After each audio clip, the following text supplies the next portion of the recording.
하나님과 우리 주 예수 그리스도로부터 은혜와 평강이 여러분 모두와 함께 하시기를 바랍니다. 여러분 그거 아세요? 이 사람들에게 많이 알려진 이 성경 이 본문 말씀을 가지고 설교하는 것이 가장 어렵다는 것을요. 현재 그 대통령직 인수위원회 위원장을 맡고 있는 모당의 대표이죠. 네, 그분이 수년 전에 선거 참패 이후에 돌연 그 외국으로 출국을 했다가 1년 4개월 만에 이제 한국으로 돌아왔죠. 그때 신문 기사에 그 타이틀이 뭐였는지 기억하세요? 땡땡땡 돌아온 탕자였습니다.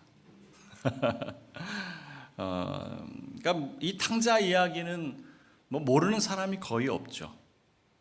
우리 설교자들 가운데 이 이야기를 가지고 설교를 하지 않은 사람은 아마도 한 사람도 없지 않을까 싶고요. 특히 이제 문학가 그리고 미술가들의 작품 중에 이 많은 작품이 바로 이 이야기를 가지고 이 모티브가 된 것들이 많죠. 가장 대표적인 것을 꼽으라고 한다면 렘브란트의 탕자의 귀향일 것이고요. 뭐 폼페오 바토니, 뭐 제임스 티소, 헤르트 반 혼트르트, 뭐 스탄 화가들의 주요 모티브가 된 이야기가 바로 이 탕자의 이야기입니다. 네덜란드 신학자인 헨리 나우엔 역시 이 렘브란트의 탕자의 귀향을 보고 빠져들어서 이 그림이 전시되어 있는 상트페테르부르크에 가서 1박 2일 동안 찬찬히 이 그림을 살펴보고 돌아와서 이 탕자의 귀향이라고 하는 책을 쓰기도 했습니다. 그리고 좁은 문으로 잘 알려진 그 노벨 문학상 수상자죠. 앙드레 지드 역시 이 소설가적 상상력을 가지고 탕자 돌아오다라고 하는 짤막한 단편 소설을 출간하기도 했습니다. 뭐 길지 않은 소설이라서 제가 단숨에 다 읽어보았는데요. 오늘 그 말씀의 관점도 이 앙드레 지드의 소설에서 많은 통찰력을 가져왔다라고 하는 것을 제가 미리 말씀을 드립니다. 너무나도 잘 알려져 있는 이 탕자의 이야기, 이 비유 속에는 세 명의 주인공이 등장하고 있죠. 이름하여 탕자라 불리는 둘째 아들, 그리고 그 집 나간 아들을 매일같이 기다리는 아버지, 그리고 탕자가 돌아왔을 때 기뻐할 수 없었던 첫째 아들, 이 세 명의 이제 주인공이 등장하고 있는데 이 세 사람의 어떠한 그 관점에서 보고 해석하더라도 뭐 충분히 해석할 수 있는 그런 가능성이 있습니다. 우리는 이제 교회력을 사용하고 있기 때문에 3년마다 이 본문을 저희가 만나게 되는데, 저도 예전에 자료들을 쭉 이렇게 살펴보니까 가장 전통적이라고 할 수 있는 아버지의 시각에서, 아버지의 관점에서 해석한 것이 거의 대부분이더라고요. 그리고 이제 3년 전이죠. 2019년에 그 자료를 보니까 이 첫째 아들의 관점에서 좀 특이하게 그렇게 이제 해석을 해보기도 했는데, 오늘은 제가 미리 말씀드렸던 것처럼 이 앙드레 지드의 소설의 관점, 즉 탕자의 입장에서 이 이야기를 좀 조망해 보려고 합니다. 뭐 아무리 새로운 관점이 중요하다지만 이 비유의 원저자인 예수님께서 이 비유를 어떠한 배경에서 말씀하셨는지, 또 무엇을 말씀하시고자 했는지 우리가 그것을 파악하는 것이 가장 중요하겠죠. 오늘 본문 말씀을 보시면 세리들과 죄인들이 예수님의 말씀을 듣기 위해 몰려왔다 그랬어요. 그러니까 예수님의 주변에는 항상 이렇게 죄인들 그리고 세리들, 이런 사람들이 이제 몰려오는 것이 뭐 흔한 광경이었죠. 매우 흔한 일이었는데, 그러한 모습을 지켜본 바리새파 사람들 그리고 율법학자들은 마뜩치 않게 여겼던 거예요. 그러니까 예수님과 죄인들이 이렇게 어울리는 모습이 못마땅했던 거죠.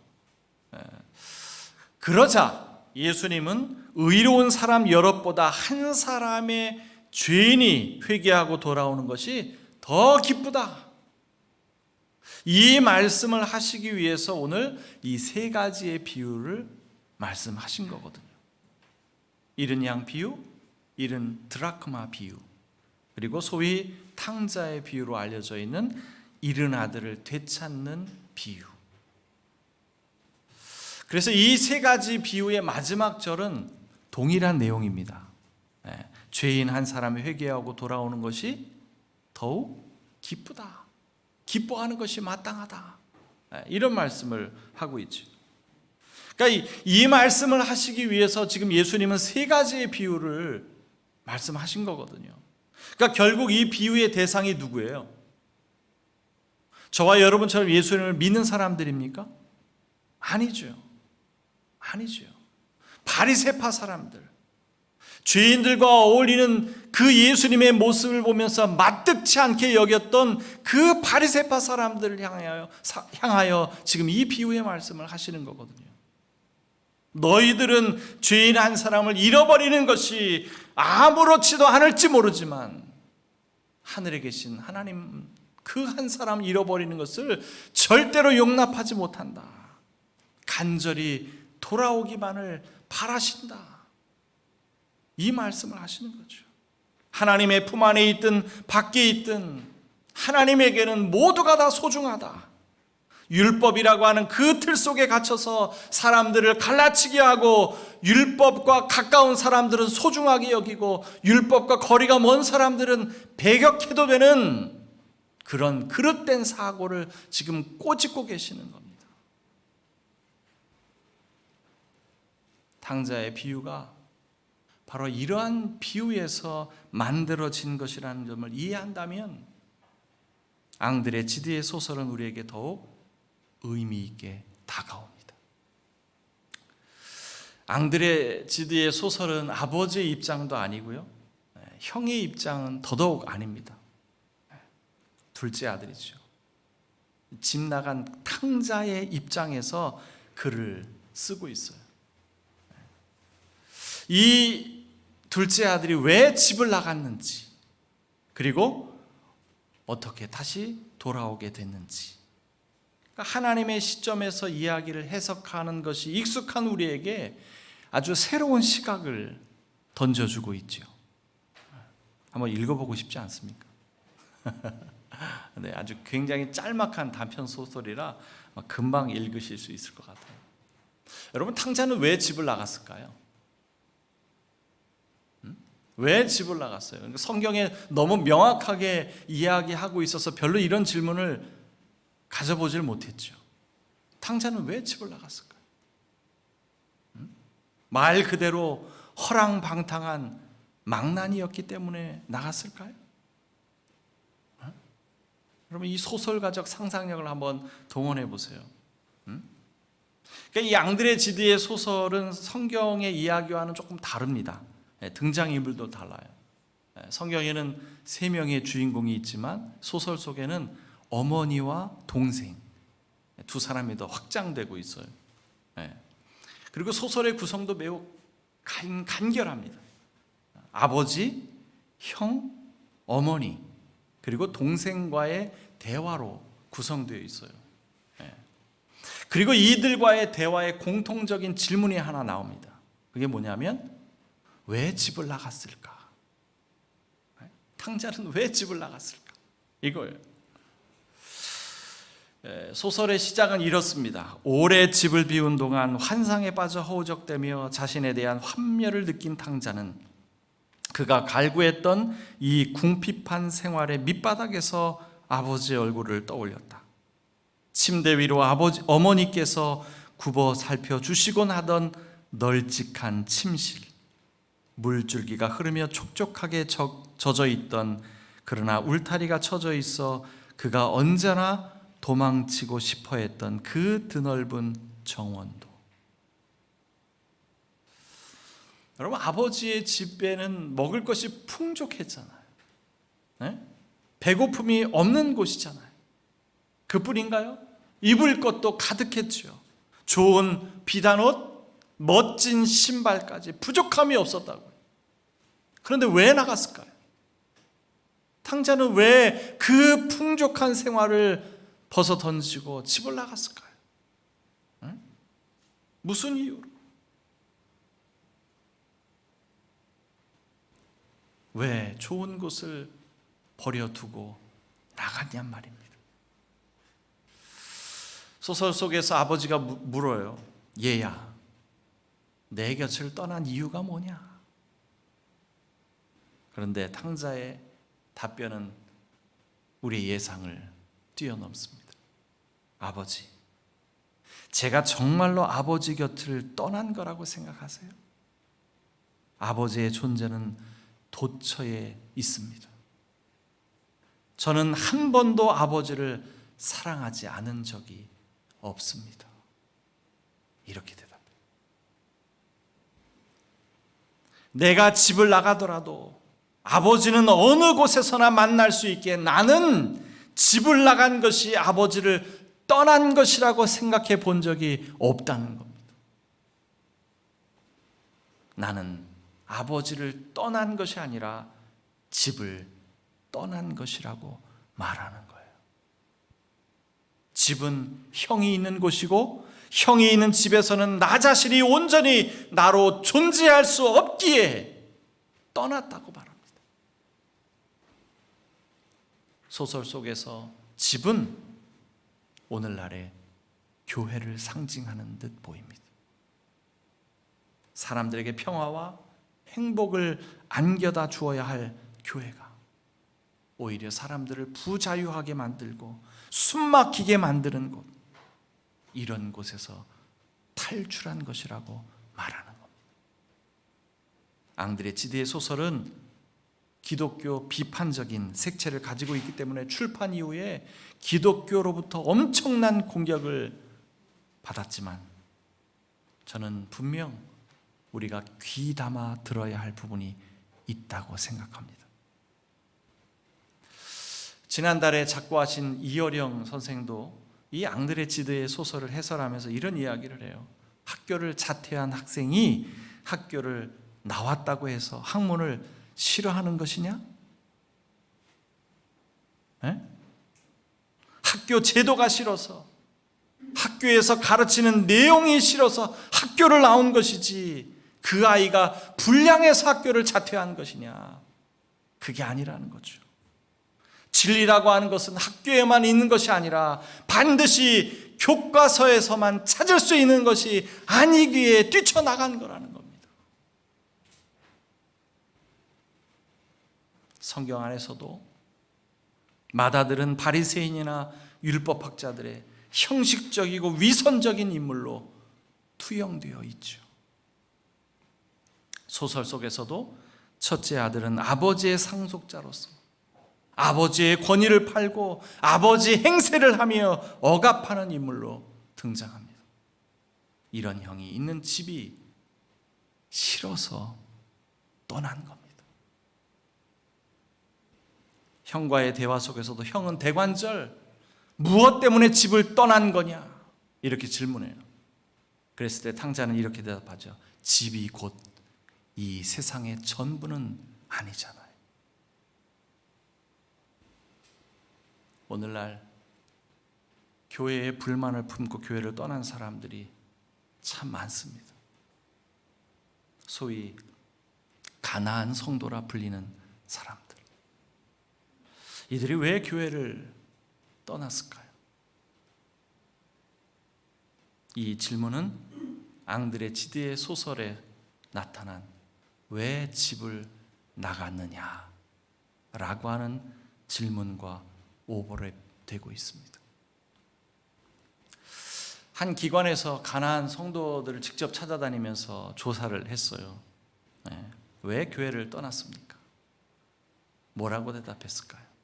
가장 많은 대답은 개인의 삶과 신앙에 지나친 간섭이라고 대답했습니다. 이 밖에도 강압적이고 일방적인 의사소통, 교회 내 권위적이고 비민주적인 분위기 등 이렇게 대답한 사람들이 대부분이었어요. 오늘날의 가난한 성도들도 어쩌면 앙드레 지드의 소설 속에 등장하는 탕자처럼 교회 안에 갇혀 있다는 느낌을 받고 있었던 것은 아닐까요? 권력화되고 성역화된 기독교의 모습에 환멸을 느껴서 떠난 것은 아닐까요? 믿음을 강요하는 강압적인 분위기에 숨막혀 오는 그 답답함 때문에 떠난 것은 아닐까요? 신앙의 다양성을 수용하지 못하고 전통적인 교리나 가르침에 함몰되어 있는 그 모습이 불편해서 떠난 것은 아닐까요? 우리는 그들이 교회를 떠났다는 이유로 방탕한 탕자라고 손가락질할 수 있을까요? 만약 그렇다면 예수님의 비유 속에 등장하는 마다들과 뭐가 다르겠습니까? 이어령 선생은 신학이 아닌 문학 작품을 통해 우리는 탕자의 아픔을 읽을 수 있다고 말합니다. 맞습니다.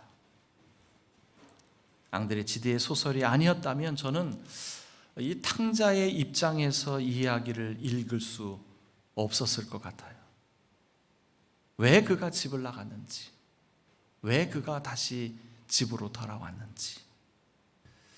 물론 앙드레 지드의 이 작품은 이 소설가의 상상력으로 만든 작품이지만 이 성경 안에서 발견하기 어려웠던 새로운 시각을 우리에게 던져줍니다. 신학이 아닌 새로운 장르, 문학을 통해서 새로운 시각을 접하게 만들어주죠. 여러분, 사실 알고 보면 이 탕자의 비유는요, 우리 신실한 그리스도인들이 그리 달가운 이야기가 아닙니다. 그렇죠? 한 번도 아버지의 곁을 떠나지 않고 모든 예배에 성실히 참석하고 모든 일에 앞장서는 신실한 성도보다 늘 교회를 떠날 생각이나 하고 있고 혹은 이미 떠났거나 예배를 밥 먹듯이 빠지는, 그리고 교회를 욕하기나 하는 그런 망나니 같은 사람이 회개하고 돌아왔을 때 나는 더 기쁘다, 이런 말씀을 하시는 거잖아요. 네? 집 떠난 아들, 잠시 교회를 떠난 이들에게 더 많은 관심을 두고 있다, 이런 이야기잖아요. 하지만 우리는 이 이야기를 기분 언짢게 읽을 것이 아니라 그 속에서 하나님의 진정한 사랑, 그 참된 사랑, 보편적인 사랑은 아니지만 하나님의 독특하고 이질적인 사랑, 그러나 우리에게서는 없어서는 안 되는 그 참된 사랑을 발견할 수 있습니다. 네, 진작 보여드렸어야 되는데. 네. 이 렘브란트의 이 작품을 보면 그 특이한 점 몇 가지를 우리가 발견할 수 있는데요. 그 중에 하나는 이 돌아온 탕자의 돌아온 탕자를 안아주는 아버지의 손입니다. 여러분, 좀 제가 확대했는데 좀 보이시나요? 오른손과 왼손이 조금 다르죠. 예? 그죠? 예. 오른손은 가녀린 여성의 손으로, 또 왼손은 거칠고 굵은 남성의 손으로 그렸습니다. 그러니까 부드럽고 온화한 어머니의 사랑과 무뚝뚝하지만 강인하고 은근한 아버지의 사랑을 동시에 보여주고자 하는 그런 렘브란트의 의도가 담겨 있는 겁니다. 이 성경 안에서 이 어머니가 등장하지 않는 것을 이상하게 여겼던 앙드레 지드는 소설 속에서 어머니를 등장시키고 있어요. 어머니의 무릎팍에 그 이마를 파묻고 있던 그 순간 어머니가 그 부드러운 손으로 너의 뻣뻣한 목덜미를 어루만져 주던 그 느낌이 얼마나 포근하던가, 이러면서 어머니와의 대화가 시작되거든요. 그러니까 어머니와의 대화 속에는 무슨 진리나 이성, 율법과 같은 복잡하고 어지러운 이야기들이 흩어져 있지 않아요. 어머니의 그 애틋한 사랑, 정감 있는 대화만이 펼쳐지고 있습니다. 널 기다리는 동안 나는 눈물이 다 말라버린 것 같다. 매일 밤 잠들기 전이면 늘 생각했지. 오늘 밤에는 얘가 돌아오지 않을까 하고 말이다. 아침이 되면 자리에서 일어나기 전에 또 생각에 잠겼지. 오늘은 얘가 돌아오려나 하고 이어 기도를 드렸단다. 제발 무사히 돌아오게 해달라고. 정말 얼마나 많이 기도를 드렸는지 몰라. 당자는 이렇게 말합니다. 예전에 했던 생각은 다 부질없이 보여요. 이렇게 어머니 곁에 있으니 제가 왜 집을 떠났었는지 그 이유조차 가물가물하네요. 부드럽고 온화한 어머니의 사랑과 무뚝뚝하지만 강인하고 은근한 아버지의 사랑, 우리 단연소망 공동체를 통해 이런 사랑이 묻어난다면 사람들은 그 사랑에 머물러 있으려 하지 않을까요? 이미 떠난 사람들도 돌아오고파 하지 않을까요? 강압적이고 일방적인 의사소통이 아닌 유연하고 부드러운 쌍방향의 의사소통 구조를 가지고 있다면, 권위적이고 비민주적인 분위기를 탈피하고 탈권위적이고 민주적인 분위기를 풍긴다면, 전통적인 교리나 가르침에 얽매이지 않고 신앙의 다양성을 포용한다면, 그래서 언제든지 그들이 돌아올 때 두 팔 벌려 안아준다면 성경 속 탕자의 귀향이 우리 공동체의 이야기가 되지 않겠습니까? 이것이 우리가 합심하여 함께 기도해야 할 이유입니다. 우리 모두 합심하여 전심전력을 다했으면 좋겠습니다. 그런 공동체를 만들기 위하여. 우리 하나님은 내가 잃었다가 되찾았을 때 기뻐하고 즐거워하는 것이 마땅하다, 이렇게 말씀하시는 분입니다. 모든 지각에 뛰어난 하나님의 평강이 그리스도 예수 안에서 여러분의 마음과 생각을 지킬지어다. 아멘.